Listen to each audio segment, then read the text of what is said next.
Thank you, everybody, for tuning in to episode 4 of Untitled Performance Radio. Today with us, we have Samantha Ciaccia. These are your hosts, Kyle and Matt. And Sam, if you want to take a moment to introduce yourself for the people who do not know who you are, that would be excellent.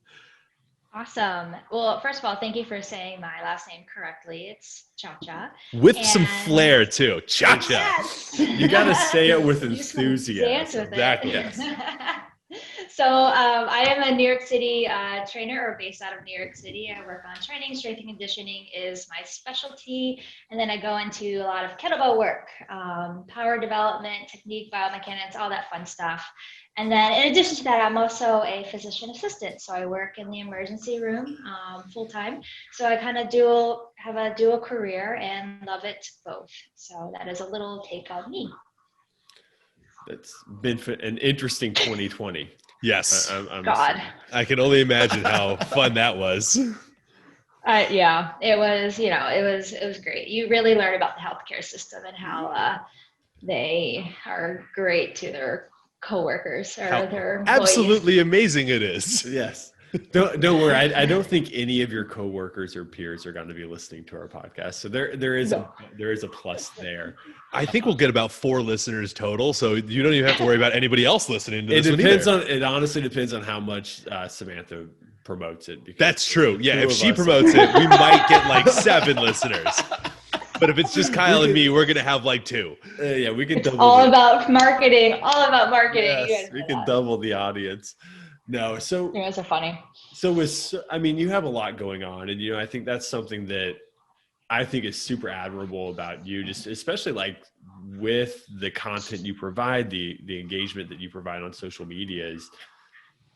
I know just from speaking to you in the past, like there's just not a lot of time available to do a lot of those things. So what's kind of like, I know it varies a little bit. What's your average day and week kind of look like, based on work schedule and trying to train people and trying to work out yourself, film content, do all that stuff? Yeah, so, it obviously varies and changes a bit. I think currently right now, it's a lot of online. So in a non-ER day, I'll wake up, and right now I'm actually developing a course. So right now I wake up, get to editing on the course, do that for a few hours, take a break. I check the app, click in with clients, make sure everyone's good. If I have an onboarding client, then I start working on that. And it's pretty much like my morning. And then I take a midday break, which is lunch and a workout, hopefully.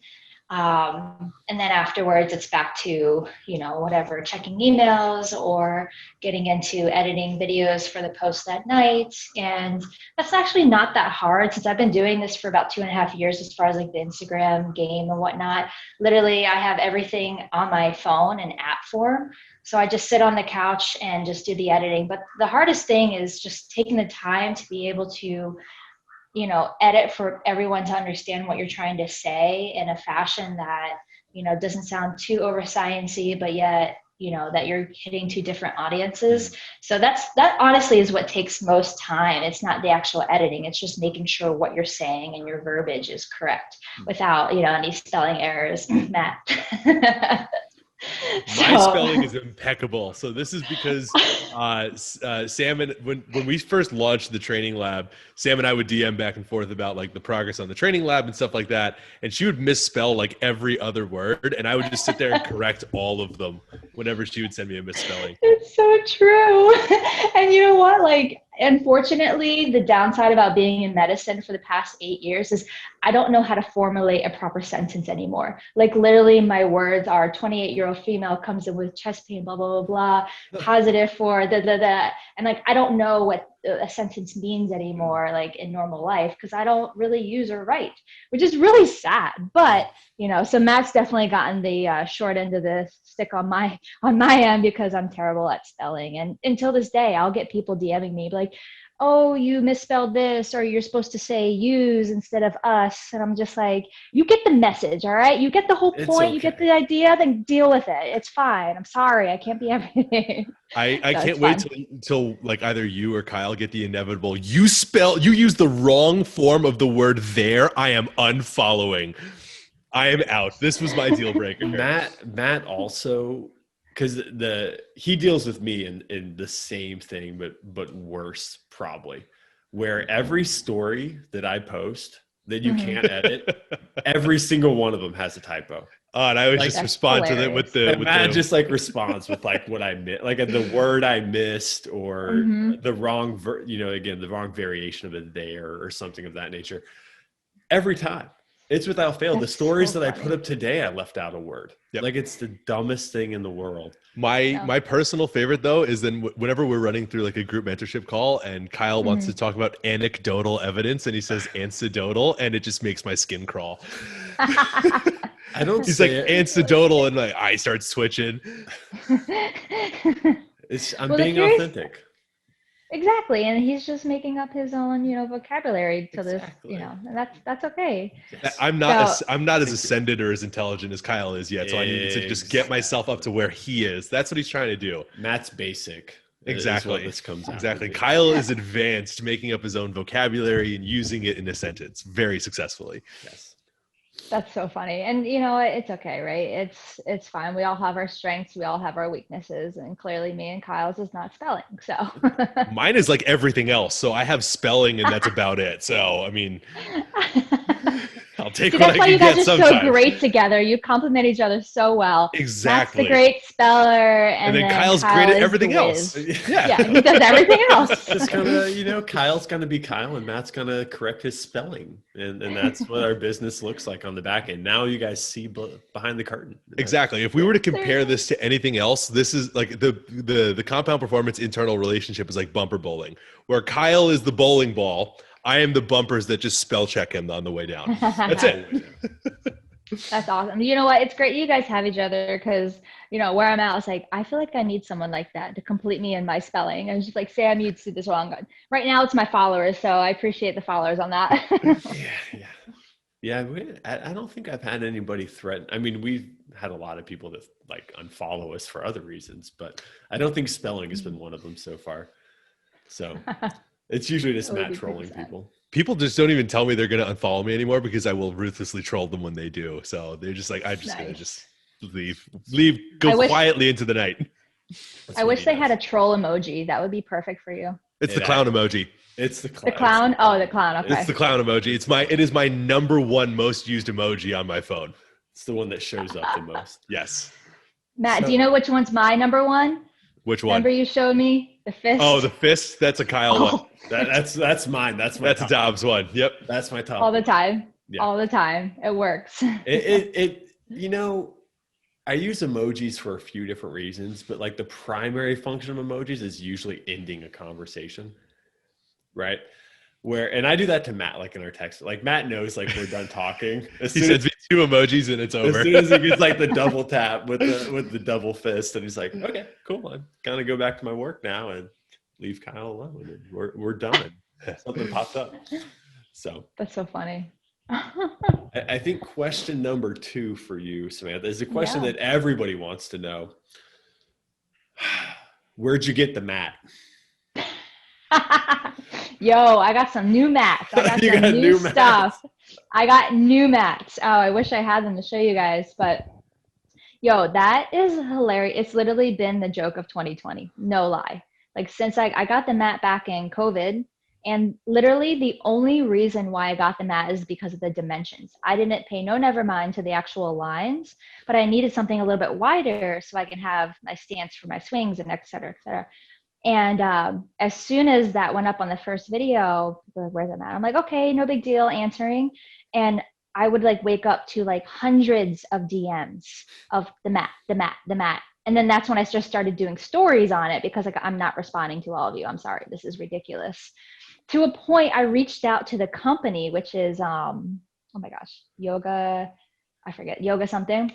And I was like, hey, just so you know, like there's a lot of people that love your mat and I can give you a lot of sales. Like let's talk about an affiliate program. So I actually became an affiliate with them. And then you don't remember the company name, but you're an affiliate? Oh, wait. Yoga Outlet. There you go. There we go. I thought that was leading into them being like leaving you on scene or something. Yeah. No. Like, no, I got a code and everything. I don't know who they are, but I use it all the time.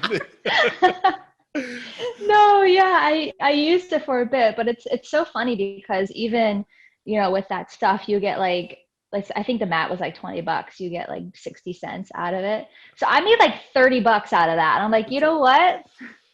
That's a win. That's a 2 drinks in New York City That's that I can't pay because everything's closed. That's everything's close. Yeah. Yeah. Yoga outlet, shot 20. Yeah, no, right? Just put it in God. like buy some government bonds and get the interest rate, and then it's like Yeah. 2.5 drinks in 30 years when they come to maturity. Then you're good. I know.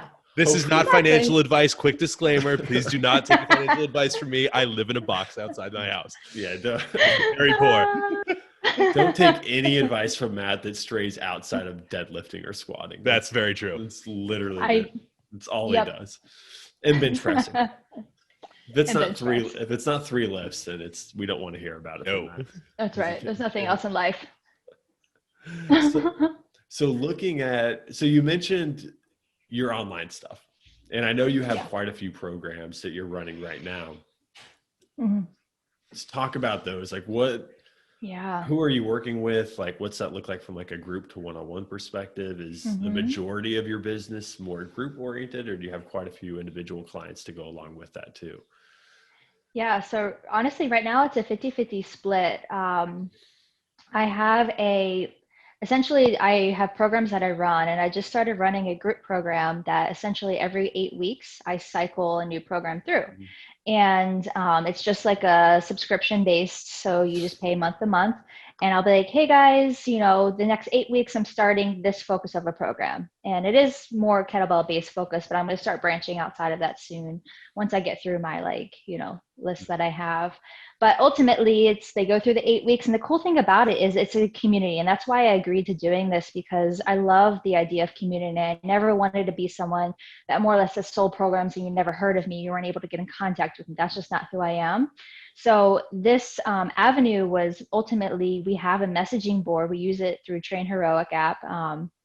And in the messaging, they talk to each other, they cheer each other on. It's really cool to see it. They're just like, wow, I just got a personal record today, and everyone's like, great job, so-and-so. And I fill in. So I love that aspect about the community. And honestly, for the subscription that they're getting, it's a really good deal. I'm like, this is honestly a big steal, but I'm doing it for a reason, because I want to be accessible to the mass, right?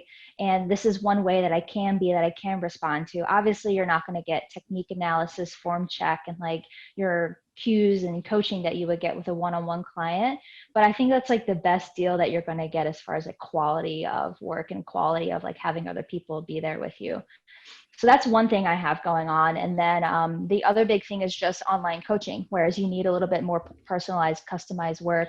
A lot of people come to me for just skill technique work. Again, I'm really big into kettlebells, and I'm really good, not to toot my own horn, but I'm really good at just looking at movement patterns, analyzing, breaking them down, and then putting them in a way and fashion to help people understand how to do it themselves, with the knowledge of you need to understand what muscles are working and understand how to feel those muscles while you're working. So ultimately, you don't need me down the line, that you can be like, oh yeah, at the end of my deadlift, I really feel my hamstrings. That means I'm in a good position, et cetera, et cetera. So I'm really big on teaching and educating that, because I can put you through a deadlift, for example, and you can go through 10 reps and feel nothing and not do it correctly and whatnot. So I'm really big on doing that. And that's essentially what my online, clients are for. And the cool thing about it is I have a wide variety of types of clients. I have a 60-year-old physical therapist that is dealing with myoclonus in his big toe, in his great big toe. Every time he goes into the toe off full extension, he gets myoclonus and everything shakes. So I'm like, all right, I was a little intimidated, honestly, because he's a physical therapist for years. And I'm like, but wait, this is just neuromuscular connectioning, right? How can I put him in positions and ways to help correct that and help to over time fix it? So he's doing a lot of stance work, footwork, and whatnot. And I've been working with him for 2 months now, and his myoclonus has gone down each week he gives me. He's like, hey, it's not as bad, it's not as shaky now. So stuff like that I love working with. And technically I get a lot of complicated clients, just because it's just how do I deal with this issue? And then train me and be strong at the same time. I'm like, okay, got this. So with my medical background, it makes it a lot easier to figure that out. But that's ultimately the two big aspects of what I'm doing. And then I have a big course that I'm coming out in the spring, which is essentially like a mentorship with movement, but that's specific towards kettlebells. So essentially, if you're, coming off and you're like, I've never touched a bell before, how do I do this safely, efficiently, and effectively? This is the course for you. And ultimately, I take you from step 1 to step 3 in all of the basic kettlebell movements of how to execute it, positioning, breathing through it. Breathing's a big thing. People don't know how to breathe through movement, which is very interesting, and execution. So it's a really cool module that I created to make it self-efficient. I'm going to be opening up like calls, maybe like 2 times a month, to just like make sure that everyone's like cool and you're not going crazy and whatnot. But again, still trying to stay connected to my people in my community. So that's in a long nutshell of what's been going on over here. That's a really cool idea though, with the kettlebell specific program that you're going to do, like through education and everything. What was the inspiration to get you into doing that? My people. Honestly, a lot of people are asking, like, how should I do this? How do I start? Blah, blah, blah. And programs are great, but ultimately you're not truly learning the details of movement patterns, especially when you're first off. And I just kept getting asked questions and questions. I'm like, you know what? I should just develop a course and have that available. So when they ask, I'm gonna redirect, but like, oh, hey, by the way, there's this course that I'm teaching. This will, suit you well. And then from there, you can start taking programs, and not even mine, like any person that has programming, it's going to benefit them. And that's the cool thing about it is it's not, specific towards one thing. You're learning movement patterns. You're just applying it to kettlebells. Very cool. Very cool. So I also know, sorry, I got caught looking. I was like, Kyle, are you live? It's like, Kyle, so I did not bore you to death, Kyle did not like that answer, apparently. No, Matt and I were already talking. I'm on very low calories by accident today. Oh, okay. So I'm in a no. I just have had too many Zoom calls in a row, and I forgot to eat lunch. And he was making fun of me for dieting, and then Kyle's a little white chick on a diet right now too. Oh, the irony! Yeah, right now. The irony. So it's so funny. You've also done like some live seminars pre-COVID and some other things in New York. Are those things that, as hopefully, the caveat being that things do open up a little bit over the course of 2021, are those things that you're also planning on kind of continuing on as you're able to? Yeah, definitely. I literally was talking to a gym owner today in Brooklyn about running a seminar. In the springtime, I'm looking to run another seminar, hopefully a 2-day one, level 1 and a level 2. And, obviously do the social distancing, practicing and all that good stuff. But I really think that people are craving that, A, just being in another place, B, being around other people and learning from someone in person. So I want to still be able to provide that. It's just, we just have to be a little bit more strategic, which is fine. But those are very beneficial. So in the spring and hopefully another time in the summer. But right now I'm sticking to obviously local New York and just seeing what 2021 is going to bring as far as pandemics. So we'll see. Yeah, I mean, just go down to like Florida where it's free reign. Like you can do whatever you want in Florida. It's like a whole other country. You can do all the live things that you want to do down there. All the things. So I think looking at, like 2021, it's just something that we always kind of ask our guests is, based on this, you're launching remote stuff, you're kind of building your one-on-one business, you're potentially doing more seminars. What are you most excited to do as you go through that process and kind of looking just at the growth of your business, of your education? Are there any courses that you're planning on taking, or you kind of have in mind from that perspective? What's new for you from like a fitness and education perspective? Cool. That's a great question. A question that I haven't asked myself yet. Do you know? Olympic lifting. Ooh, personally. Nice. Okay. Yeah. So growing up, I don't know if I told either of you guys, I might have, but Growing up, my dad was an Olympic lifter. I've seen you post videos. Yeah, I've seen videos of him. Yeah. Your dad's is a badass dude. Like Yeah. that's a real deal thing. Absolutely. He crushes me in workouts. Like if I know I'm going to work out with him, I need to give myself at least a 2-day recovery, because literally I'll be like, hey dad, what's on the menu? He was like, deadlift till I'm tired. I'm like, all right. And then, It's a good answer. I was like, yeah, I know, right? And then I was like, okay, we finished our strength set. And I was like, what are we doing for cardio? He was like, front squats until I'm tired. I'm like, what? I was like, that is your version of conditioning? And he's like, yeah. So he'll just bang out 20 plus front squats. And whenever he gets tired, he's done. I'm like, I was like, you're intense. I was like, now I understand like where I came from and how like I became intense with my training, but he's just like a different level.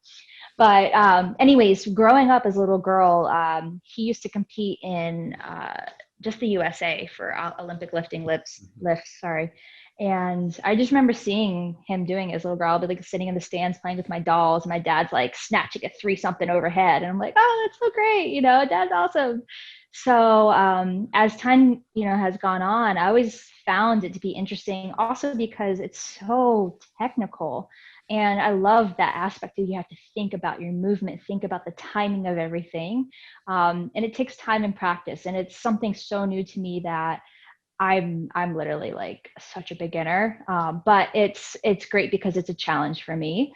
And I haven't really had much experience with barbells. It's almost more or less been kettlebells for a good part of my like fitness career. So, as far as like certs and whatnot, I haven't gone down, but I know that I'm just putting myself around people that are like the competitors and the lifters and whatnot to be like, hey, can you teach me this and whatnot? So. Learn by doing. I mean, it's just like learning a language, though. That's probably the best way that you can get better at something, is just immerse yourself in it. Like, yeah, certifications are like all they do nowadays is just give people the ability to go, okay, cool. Well, everything else I just learned is bullshit. This is what we're going to do forever. And then it doesn't do very well for you. So if you just like are around those people a little bit more, I feel like that's a better way to learn it anyway. Yeah, absolutely. And like, that's a great point that you say, Matt, is when I look at to workshops and seminars that I take, majority of them are movement based, especially if I'm learning about some type of movement pattern or whatever it is. Like I want to be doing, I want to be like going right into, because that's how I learn. That's how most people learn. If you look about like motor behavior and like motor learning, that's how we learn, by doing. So I'm not going to be sitting behind a screen and analyzing, studying things without actually going and practicing. So, that's just a little rant, but I'm all about being active and moving and functional. But if you don't pass that programming test, you don't pass the certification. How can you know? How do you know that you know anything?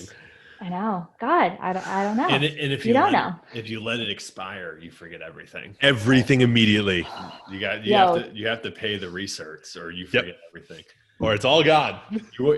I literally just dealt with that this past year. One of my certs expired. And I was really upset because one of the gyms I have to train out of, they like require insurance. And with that cert, you get insurance. I'm like, are you kidding me? And you have to get like continuing education credits. And then they're like, oh, like you're saying, it's a whatever $100 fee to recert. I'm like, seriously? Yeah. It's a racket. It's a racket. It's all a business. It's all a business. You know who I guarantee, like now that we're saying this with all of our luck combined, the one listener that we're going to have is going to be like the head of NASM or NSCA, and they're going to revoke all of our stuff. They're going to be like, that's why I'm not saying anything of what cert it is. I'll show you. One of the certs. One of the certs. No, it was definitely that happened to me. Gosh, like, I don't know. It's ironically enough, it's a kettlebell thing. And I posted something. They're like, oh, I didn't know you were certified in kettlebells. I was like, man, I took like SFG and RKC almost 10 years ago. And they're like, I don't see you in anything. I was like, well, I don't need to like take the seminar like over. I remember it. It's like, I don't think I need to take it again. Like just to reinforce some of the principles. That was one of my favorite things that happened at one of my old gyms that I used to work at. Is one of the managers would just come up to like one of the trainers. So the trainer that I'm talking about is like 38, and she's been training forever. Like it's the only job that she's had. Like she started as a trainer as 18 years old. She's got like 20 years of experience. And the manager would come up and be like, well, you don't have a certification in kettlebells. Like, why are you coaching this? And she's like, I've been training for 20 years and I've used all of these tools for the whole time. I know what I'm doing. It's like, but you don't have the piece of paper that proves that you know it. You got to have the acronym. It's so frustrating. If you don't have that acronym, you are not even a real person to me anymore. Just get out. You're not real until you have 7 Exactly. letters behind your name. Exactly. I don't even read your email. I just read the number of letters behind your name, and that's it. That's how I know if I'm going to respond or not.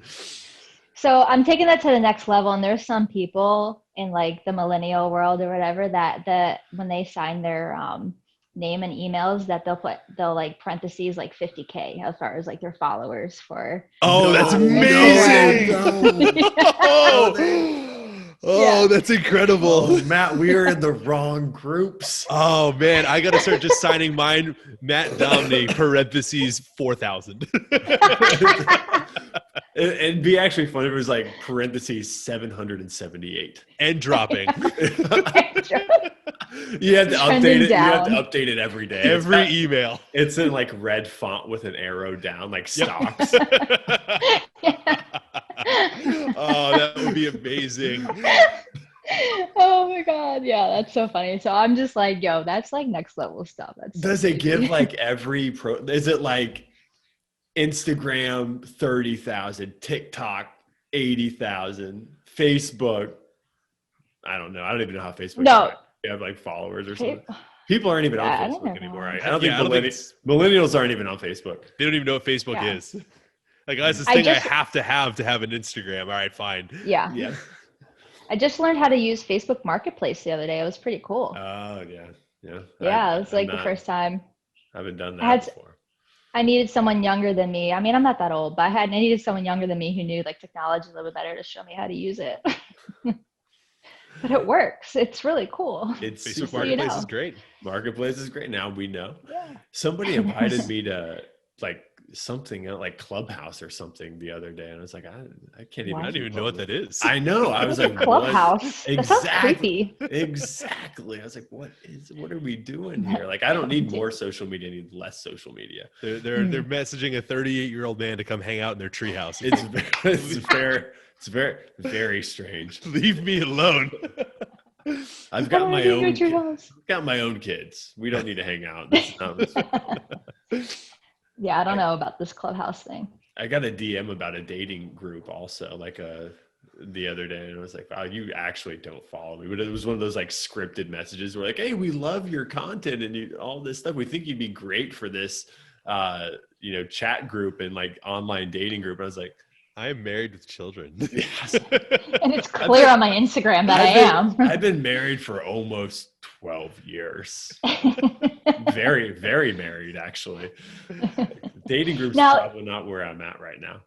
This group, is it like when you see the request, is it like a bunch of like people? Yes. Like a bunch of, okay. That's so funny. This was like a page. It was like, it was an actual page that had like 60,000 followers. I was like, what the hell is this? But it was like legit. It's like a networking and dating page for like fitness people. That's crazy. They're really finding their right market over there. I know. I was like, oh, you guys are struggling. The market research is excellent.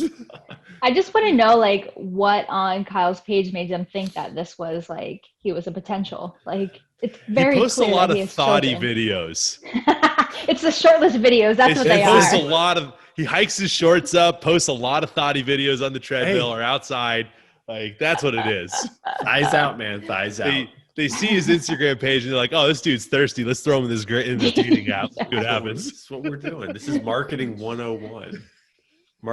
See, Matt true. Talks a lot of shit, but when he posts things like that, people unfollow. I lose a lot of followers. Like, put your shirt on. Gross. That's why he's so upset about it. Exactly. Like, I watch my number go from 797 followers to 720 followers real quick. Like, Matt, do you have longer shorts? Like, please, longer and baggier, please. Perhaps a burqa. Would you mind putting this coat and hat on while you work out? We want to see no figure. I have a nice tunic for you. Could you wear that? Yo, that's so funny. I think one of these days, I think this year for Halloween in 2021, I'm going to get like a potato sack and wear that for the Instagram, because I think that would just be perfect. That suits you well. It's sad that you have to plan that for 8 months. I'm ready to go. I am committed. You know, he to thought about Halloween. this last Halloween. I know. I think you just need to do it now. Yes. And just start posting videos in a potato sack. And roll with it. Yeah. That is hilarious. We just got to figure out branding. Which ones do I get? Do I get Idaho Gold? Do I get Yukon Gold? Do I get russet potatoes? What do I get? See which one has a sponsorship program. Ooh, there we go. I would reach out. Free potatoes for life. I would take that. You can get a promo code. Yeah. You probably get like a third of a potato for like every 100. By this time, you can have Thanksgiving dinner ready. Exactly. It'll be perfect. It's like, what's 60 cents worth of potatoes per sign up? Like that's like one. That is. It's probably like a full potato. You could, if potatoes currency, it's like one potato is about 60 cents. You could be potato rich. I'd be very rich. It's like Bitcoin, where everything's worth like a half a cent. Exactly. Can you imagine? Like, yeah, Matt, great. We'll love to work with you. Our affiliates get paid one potato per post. That'd be excellent. I would take it. Kyle would see me Sign posting me up. twice a day, every day, forever. That would actually be awesome. You'd be so famous. Matt's glycemic threshold would be through the roof. Yeah, diabetes instantly. Yep, I would. I'd be like, I can't deadlift anymore, Kyle. I lost my leg. Oh. My foot just fell off while I was sleeping. It's dark. That's actually something that Sam would see at her other job. Yeah. Exactly. Yeah, I was like, don't worry, I'll supply with you all the insulin and metformin that you need. The other side of your Instagram is me constantly trying to figure out how people got things inside of them when you post like extra videos. That's excellent. Can we talk more about that? Yes. Because absolutely. I think that's what the people want. There was a very large stick inside of a person this week. There was a very large stick inside of one. So first of all, you are so right. People want to know, because when I posted that on my story, I have gotten the most views in my whole like Instagram career from that stick. 1,000 views? What the hell? I was like, what is this? I was like, I clearly need to be doing more of this. You hit the algorithm is what you did. I did, right? No, so this week was actually crazy week. That was one video or one picture I posted, but there's another one that I didn't post. I'll tell you guys about that in a second. So the other night I was working, and literally this guy walks in. He's 57, by the way, just saying. And he goes, I was drunk last night and my friends put a stick up my butt. That's literally the complaint. And I'm like, all right, straight shooter. He knows he's just saying it out. So I felt bad. I go to him and he's in the trauma bay and he's just like standing like hunched over. I'm like, oh, he doesn't look comfortable. And like, me, first of all, I'm like, all right, something's inside of him. I have to make sure he's not acute abdomen or like a perforation in the bowel.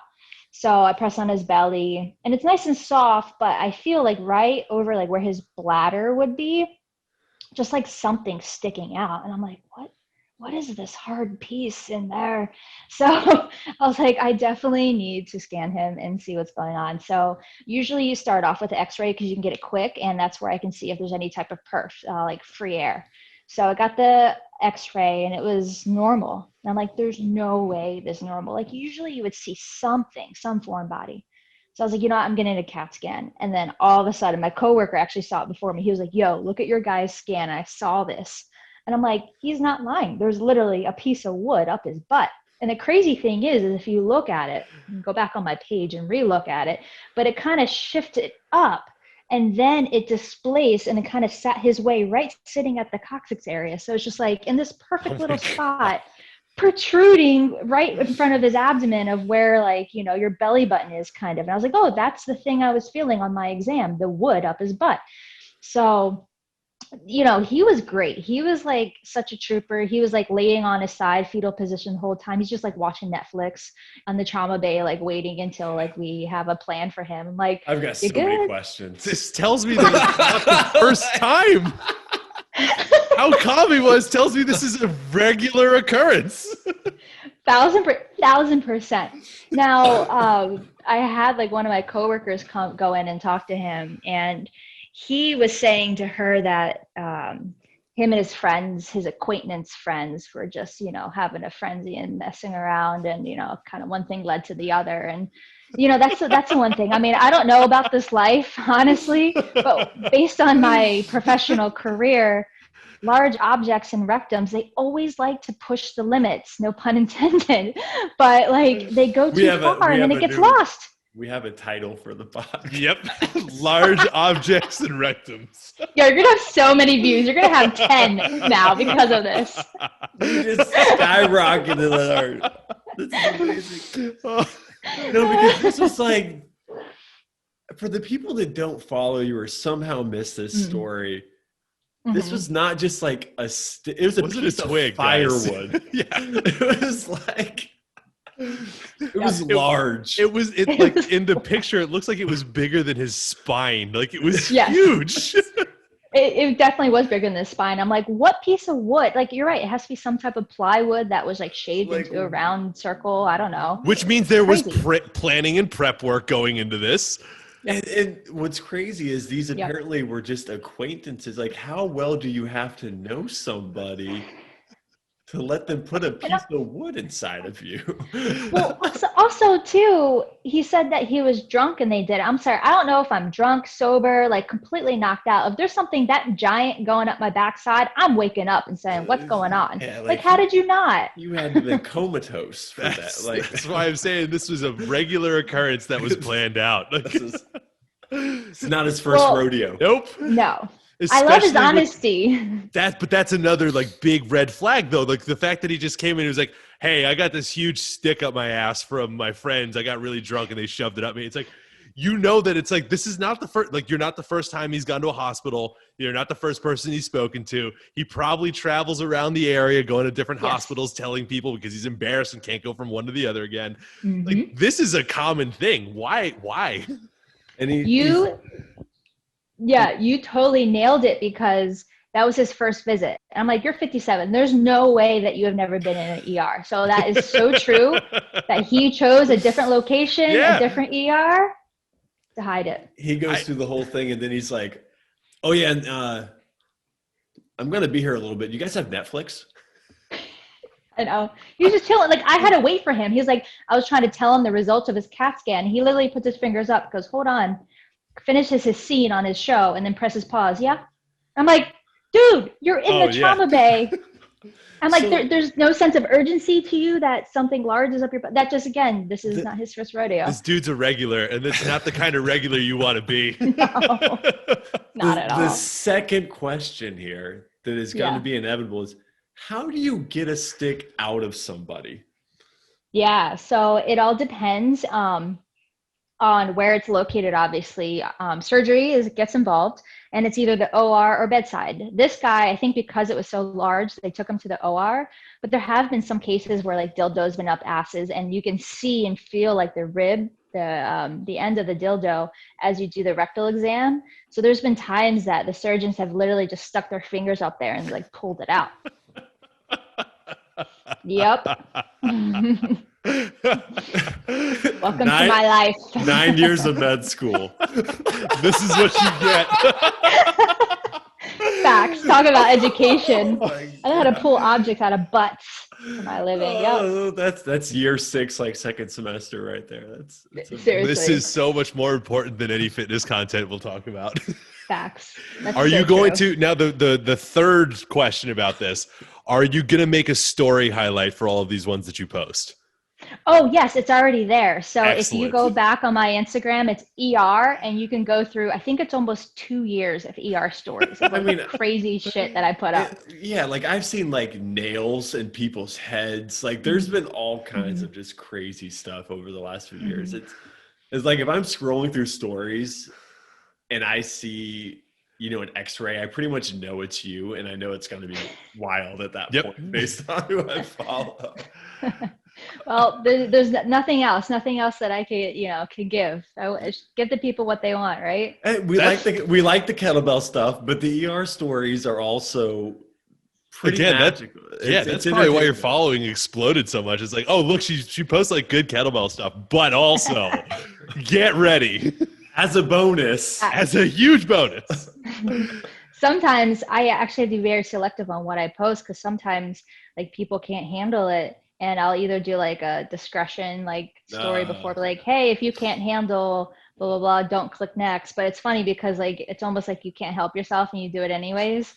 But yeah, I have to be like selective on what I post. I mean, unfortunately, working in the ER, you're just mentally messed up, and there's a lot of things that you find humor out of or whatever, you know, out of that people are like, oh my God, like you're sick. Why would you think this is?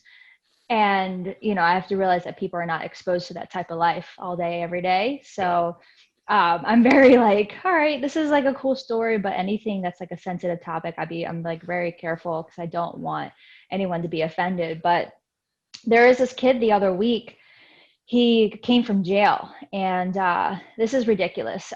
He essentially, when he doesn't get his way, he swallows batteries and hopes that the battery, you know, essentially like opens and leaks and kills him. So he comes into the ER, and I pick him up. And I did an x-ray and it's confirmed it was 2AA. And did you know that it actually matters of what type of battery it is? Like there's a cylindrical, which is the AA, AAAs, and then you have the disc batteries. All that matters. I did not know that until I called the battery ingestion hotline, which is a thing. I didn't know that either. As somebody who's never once had any desire to eat a battery, I did not know This is all new information. Yes. I'm here to educate. We're learning things. This is good. I've never looked at a battery and been like, a little cheese whiz on that guy. That's going to be real good. It's so nuts.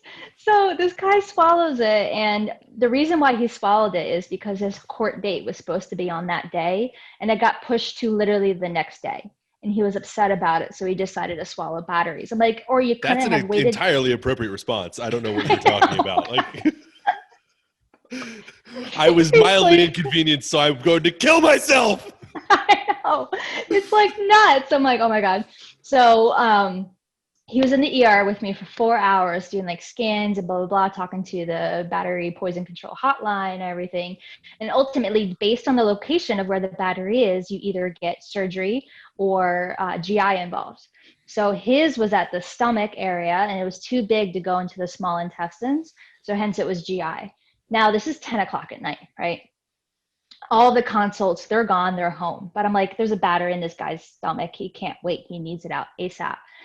So I told him, I was like, listen, I know he came here before a couple months ago for the same thing, by the way. I was like, I know in the past that you refused an endoscopy, which is essentially just going down your throat and taking the batteries out. I was like, if I call the GI specialist to come in and take this out, will you agree to it? Yeah, great, whatever, fine, I can do it. 10 o'clock, mind you, my shift is ending at 10. 10 o'clock comes around, the GI specialist comes, takes him up to the OR. The GI attending calls me, he goes, he's refusing to sign the consent form. I'm like, I literally like went from 0 to 100. Like I saw red. I was like, are you kidding me? I just talked to you for 4 hours about the agreement on this. So he's like, can you please come up here to the OR and convince him to sign this form? I'm like, okay. I was like, all right. So I'm like trying to like calm myself, going through like breathing techniques and stuff like that on the elevator up to the OR, knowing of like how hot I'm going to get. And they're trying to play like good cop with him. Like, yo, man, like I feel you, like, it's okay. Let's just try to take care of your health before. And he's not agreeing to it. And it's funny about like, you know, people person and being able to like read people and how they respond to different ways you say things. And I realized through him, I was like, he doesn't respond to niceness, unfortunately. He doesn't respond to like, let's work this out. He responds to for force. So I'm at the bed, at the end of the bed, and I'm like, yo, for the past 4 hours, you agreed to this. And now all of a sudden you're not. I was like, this is what's going to happen. I was like, I'm going to call, because he was diagnosed schizoaffective as well. I was like, I'm going to call the psychiatrist. They're going to have to come up here and deem you incompetent of making your own decisions. And then you're going to get the endoscopy. I was like, do you want that? And he literally just looks at me and then signs the form. And I was like, thank you. And I just walked away. I was like so hot. I'm like, you are like irrational, unreasonable, not reasonable. And then all of a sudden, you know, we're trying to help you. That's what gets me frustrated, honestly. We're trying to help you. and you're just like, nope, I'm good. I'm going to inconvenience everyone, and it's okay. You know, I'm okay with that. I was going to ask, is that where like you said, because you said you were just about to get off your shift, is that where like tired Sam comes out, where you look at me like, bruh, I was about to be off shift and I am ready to go home, sign this fucking paper right now? 1,000%. And then like I walked away 5 minutes later, the GI attending texts me. He goes, thank you so much. I'm like, no problem. I don't care. And you have to realize I trained in the Bronx, and I worked in the Bronx for 3 to 4 years. And you have to have thick skin, because there's just certain people that don't respond to you, or they'll just walk right over you if you don't have thick skin. So that's something I learned, and realized that there's certain patients that need that in order to get stuff done for them, you know? And that's just the reality of, you know, healthcare, reality of managing and dealing with patients. You have to be like that sometimes, which is fine. You know, obviously I'm not mean or cursing him out. You're just very stern. What I would like to, but you know, that's a different story. Stay professional. Professionalism at its best. I have been here for 11 hours and 55 minutes. Sign the form. It's time for me to go home. Exactly. Yeah. I've seen we get various that all the things time. of rectums. I'm done. Yo, the funniest, I love her around this. I have a very weird connection with rectal exams and Spanish men, where like not only in different facilities, like when I worked in the Bronx, also in Jersey City, when I give a rectal exam to Spanish men, they give me candy afterwards. the little panca sugar candies as a thank you. I'm like, why are you thanking me for this? Now we have another new title. Rectal exams candy. Oh my God. I don't think you should be telling people that one, because the police are going to come arrest you, Sam. or there's going to be like just a weird line of like Spanishmen outside of your apartment. That's also very possible. Outside your gym, there's going to be a bunch of just Spanishmen like, hey, are you the woman? Is this you? Just have like the candy up here. I have lots of candy for you. I've got your candy. I know. That's amazing. It's so funny. First I thought it was just like a one-off thing, but it happened again, and it was a different patient. And then again, I'm like, what is this trend? Like, I know I'm a nice person, but like, please, like, spare me the panca candies. Like, I don't need it. It's funny. I'll do this for free. I don't need candy. I know, right? I'll do this for free. Keep the candy. This is on me. God. Oh, no charge this time. So. Final question. I honestly, that took a weird turn. But it was fantastic. It was fantastic. So the question that kind of highlights our podcast, this is the only scripted one. This is the only scripted question. The only question that matters is, what about the industry just pisses you off at this point? Like, what do you hate seeing? What, you know, it's like the grind your gears question. Like what, whether it's social media or the industry itself, like what gets you right now? Name names if you want to. We will tag them in the show notes. That's so funny. That is a really great question, and there's a lot of things that really rub me the wrong way. And I'm generally a nice person, especially on social media, but there's just some things that is just very unacceptable. And I think the first thing is, maybe not on social media, but like in the gym, when trainers are getting paid so much. This is a very expensive business, and it's a luxury. And there's these clients that are paying these trainers so much money for these trainers to be sitting on their phone, not even watching them, or not even paying attention and giving them, you know, the best time. It's just 1 hour, you know? So like, that's my biggest pet peeve when I see trainers at the gym just kind of like doing their thing and not even pay attention to their clients. So I find that very disrespectful. When it comes to social media, wow, where do I start? It's like, as she's got a list prepared. Yeah, like I know. No, like I think the biggest thing with social media is when people are just dogmatic. Oops, my earphone just fell out. People are just dogmatic in their mindset. They're just so closed-minded that, well, so-and-so said this, so everything else must be wrong. Or like, especially like when it comes to kettlebell context, like, well, Strong First teaches Turkish get up in this way. And if you don't do it that way, then you're incorrect. I'm like, why?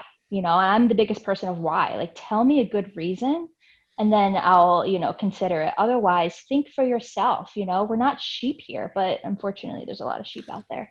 But it's just kind of like critical thinking. And it's just like stop monkeying and repeating what everyone else is saying and doing, but understanding it for your own self.